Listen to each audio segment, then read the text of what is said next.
What is going on, everybody? It's your boy Soulfly Trades here, back with another video. And in today's video, I just want to talk about realizing when you have FOMO and, the importance of not reacting to your FOMO and causing an even bigger loss than what you might already have if you get stopped out of position just for it to go in your favor right after you get stopped out. Um, but yeah, without further ado, let's go ahead and get into it. I would just want to talk about the one trade that I took today for a loss of $113. I took six contracts simply because we broke above this 427 intraday level that I developed. Broke above it, retested it. I got in calls right here on this retest. I was holding it. I was holding until 429, which it ultimately shot up until and reverse, but it stopped me out because I got in over here.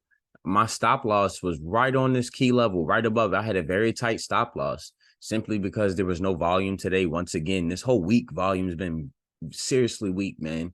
But I wasn't as confident in it because it was already stagnant, and I wanted to protect myself. I did kind of choke it though. I don't think about it. I had it right on the key level, which I should have gave it some room to breathe, but it's fine. I'd rather take small losses than big losses. Um, but yeah, long story short, this is where my FOMO came in. So when it stopped me out, right, I was like, wow, it stopped me out. And then volume, literally, once I got stopped out, buying volume started to increase. I'm like, wow. And that confirms my strategy because over here, this reject was on relatively low average volume, which is why I got in. And then we started to increase in volume slightly, but not how I'd like. And then we started just rejecting on hiring, selling volume, which I didn't like. Basically, we were just chopping around in this area, and price action wasn't completely, transparent or straightforward. So long story short, I got stopped out right here for a loss of $113 just for price to shoot back to my price target, which is this 429 area.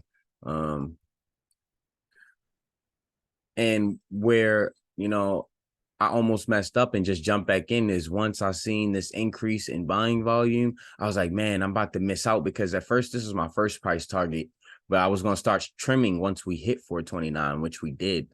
So I was like, man, now contracts wants to shoot up as soon as I get stopped out. Wow. Oh, wow. You say all these things to yourself, and that's how I caught myself getting FOMO and about to react to my FOMO because as soon as I got stopped out, price started ripping in my favor. And I'm like, wow, of course it did. And I'm like, wait, maybe I should get back in to get some of those profits. Like, no, you can't get back in because price didn't retest my area again. I got stopped out and, I have to come to terms with that, and that goes for everyone that's watching this video. If you get stopped out and you follow your plan just for price to rip back in your favor, do not chase it. Because if I would have chased this and got in on this, one of these candlesticks and try to hold to 429 or whatever, number one, my risk to reward is all jacked up because the key level is down here.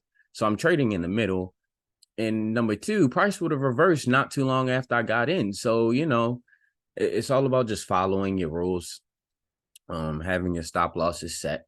But I will be giving my stop loss a little bit more breathing room next time. It's kind of my fault. I didn't give it a little bit more breathing room, around like 15 cents breathing room. But it is what it is, we live and we learn another day. But other than that, there was really, well, except 10:45, but I wasn't trading here to try to get in calls.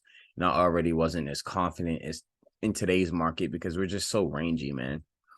Um, but yeah, other than that, I appreciate everybody for tuning in, and I will see you guys tomorrow. And remember, self-control is key. Self-control is key. Trading is 80% waiting and 20% executing. So remember that, and try not to let your FOMO get the best of you. And if you do, make sure you journal it, learn from it, and continue to move forward. But other than that, I appreciate everybody for tuning in, and I will see you guys next time. Peace.